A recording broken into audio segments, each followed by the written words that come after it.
In this lesson, we're going to look at collecting email addresses from Podpage. You do that by going to the Connect button on the left-hand side, and you'll see the first one is Build an Email List. Now, when we go to Settings, this is where you choose what you want to do. So when I click on Settings, you can see I want to collect using Podpage. You can also say, I don't want to do this, don't collect email addresses, or use my own custom form. So I'm going to say I want to use Podpage. And you can see here, it's going to ask them for their first name. I'm going to have some sort of capture message. So this might be, hey, get the first chapter of my book.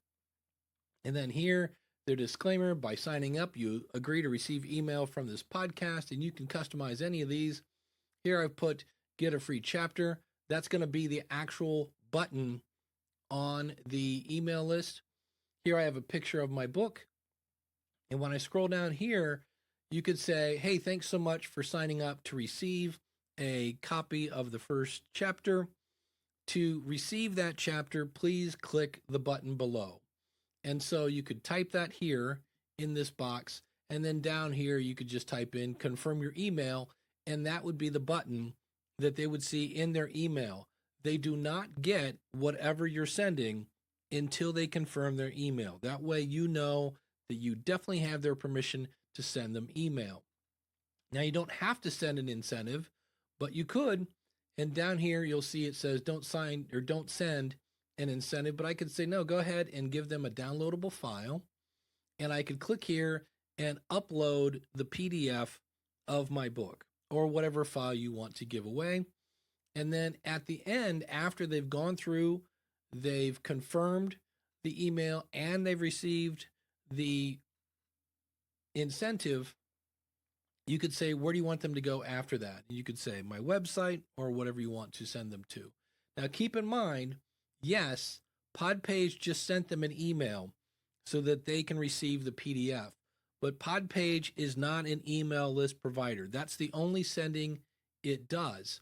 If you want to notify your audience that, say, a new episode is out, you would want to do that with a system like ConvertKit, MailerLite, Aweber, MailChimp, etc. There are a lot of those. And if that's the case, you would just say, hey, I want to use my own email form. And when I do that, you can see where I've copied and pasted the code from ConvertKit. That's all you have to do. And then you would set up any kind of PDF delivery or lead magnet or incentive in ConvertKit or MailerLite or whatever service you're using. So those are your three options. You say, I don't want to collect email addresses. I'm going to let Podpage collect them, but I can't send any. The idea is when you have that email list, you can then export that list and put it into an actual system like ConvertKit, MailerLite, all the ones. And if you are going to use your own, you do this. And the nice thing about this is when you go to your website, that form shows up. When somebody puts in their name and their email address, Podpage is out of the picture. They're going directly to your tool that manages your email list. And then as for notifying subscribers, that would be something you would do in the tool where you can say, hey, here's my RSS feed. When a new episode appears, go ahead and email them. And that's out of the scope of this particular video. We're just showing you how to set up to collect email addresses or not, and using Podpage or your own tool.